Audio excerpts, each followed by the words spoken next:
Živijo, jaz sem Maja, jaz sem prodekanja študentka na Filozofski fakulteti. Ja, zdravo, jaz sem pa Milan Manec, absolvent angleščine in ruščine na Filozofski fakulteti. Okay, jaz sem že diplomirala, pa sem zdaj na doktorskem študiju. Jaz pa upam na boljše čase, da bom diplomiral. Ja.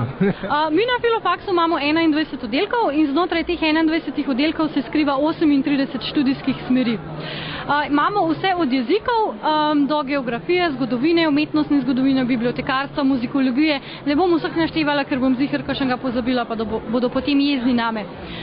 Zakaj iti študirati na Filozofsko fakulteto? Jaz sem se odločila za študij na Filozofski fakulteti, ker sem hotela iti študirati nemščino in to imamo mi na Filozofski fakulteti. Drugače pa Filozofska fakulteta da neverjetno širino znanja. To so družboslovno-humanistične smeri, ki ti dajo širši pogled na družbo, naučijo te premišljevati, naučijo te analizirati, naučijo te kritizirati, naučijo te gledati široko in odprto.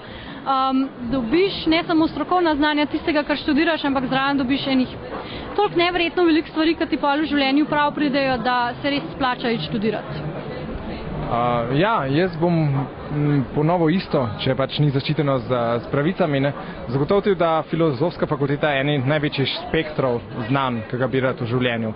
Ne samo, da so jeziki blazno pomembni v današnjem svetu, pa se bodo še zmer bolj pomembni, da so filozofija, sociologija in take stvari, ki danes mogoče načeloma niso glih nekaj, kar bi pač mogoče javnost podpirala, ker pač se gremo veliko o denarju in kaj nam bo prineslo dobiček in razvoj in tako naprej, ampak ostajamo na neki človeški toplini, ki jo Filozofska fakulteta zagotovo premore. Na našem Filofaksu si lahko kadarkoli, kakršenkoli in kdorkoli pač želiš biti in to mi podpiramo in spoštujemo. In to je res lepo in prav za duhovno rast. Ja, absolutno. Zakaj ne prideš študirati na Filozofsko fakulteto, bo nama, se mi zdi, zelo težko povedati. Je res, da v tej ekonomiji pa v krizi, v kateri se nahajamo, se mi zdi službo iskati je zelo težko, ne glede na to, kaj študiraš. Če študirate pri nam na Filozofski fakulteti, se mi zdi pomembno, da že tekom študija začnete delati. Nekaj delate na dodani vrednosti, ker delodajalci bojo gledali bolj to, kaj vi že znate, kakor pa to, ali imate povprečje, pa katero diplomo imate. Zakaj še ne prideš študirati? Ne vem. Včasih vem, da mi je šlo zelo na živce, ko sem prišla zjutraj ob 8 na fakulteto, pa je bil listek predavanje danes odpade, ampak se mi zdi, da se to dogaja povsod, na vseh faksih. Tako da, to je zmeram tečno, ampak ni razlog, zakaj ne bi človek študiral pri nam. Mogoče en od razlogov je ta, da če hočeš imeti veliko denarja v življenju, pač ni glih, pač ne bolj dobičkonosno. Ne, za denar je ekonomija. Ja, pa če težko ostajate, ker imamo predavanje tudi do 7 zjutraj pa do 8 zvečer, ker precej luken, ker fakulteta je majhna, je pa 6000, skoraj 7000 študentov.